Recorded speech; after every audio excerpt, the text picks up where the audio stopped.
I admit I was very jealous of the boy's mom. Every morning she gets a wave and a smile from her son, and my son doesn't even know that I'm waving at him. Once my son gets on the bus, his focus turns to the fan on the dashboard. Yet this little boy I now wave at gives me hope that someday my child might notice me and wave to me with a smile. It is a very bittersweet moment each morning, but hopeful as well. Many mornings I walk back to our house in tears, pleading with God to make my child be more like that child. One morning, I woke up on the wrong side of the bed. After I grumpily handed my child off to the attendant, I turned back to go back inside. I didn't tap on the window to wave goodbye to my child or anyone else's. As I got to my front door and was about to open it, something made me turn and look back at the bus. There it was, a panic-stricken face pressed against the school bus window with a little hand waving frantically at me. A wave of guilt spread over me. I hastily stepped back and turned to wave back, but it was too late.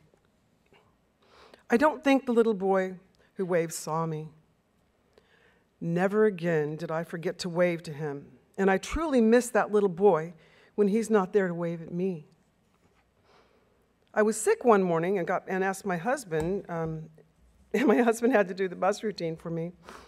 As I was giving him instructions as to what to put in the backpack and so on, I told him about the little boy in the 6th row and made him promise me he wouldn't forget to wave at him.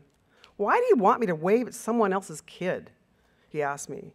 I didn't have the energy to explain my feelings to him right then, that the little boy was my hope, my inspiration, my prayer for my own son.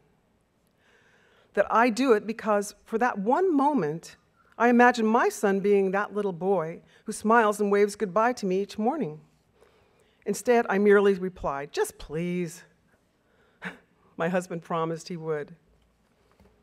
I would never trade my son for anyone else's. I thank God every day for my child and what he can do.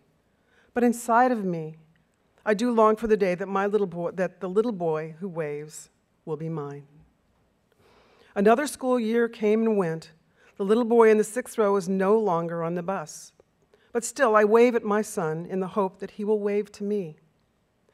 One day, out of the blue, the attendant said to me, "You know, it's the cutest thing.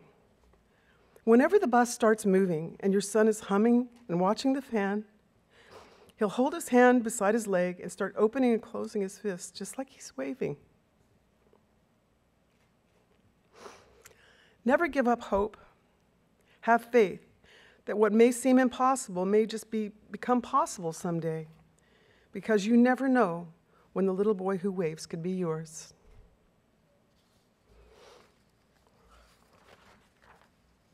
So what that story to me means, it's 3 different things.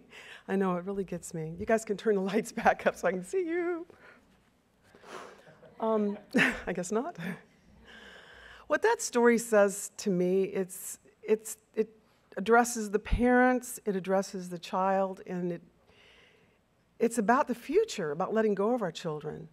But I mean, we as parents, we get caught up in both sides, with everything, you know, the child, we know that child's inside there. Like all of our children are inside. They're there, even though the professionals may say, you know, we don't know if he's comprehending. Just because he's reading at 2.5 doesn't mean he's comprehending. So they'll look at the negatives and they'll try to focus on what isn't working instead of talking about the things that the hope and the possibilities and the dreams. And that's what this is about, is there's always hope. There's always possibilities. And that the children, you know, they're our lives. And there's just so many different things so many lessons that we can learn out of this story.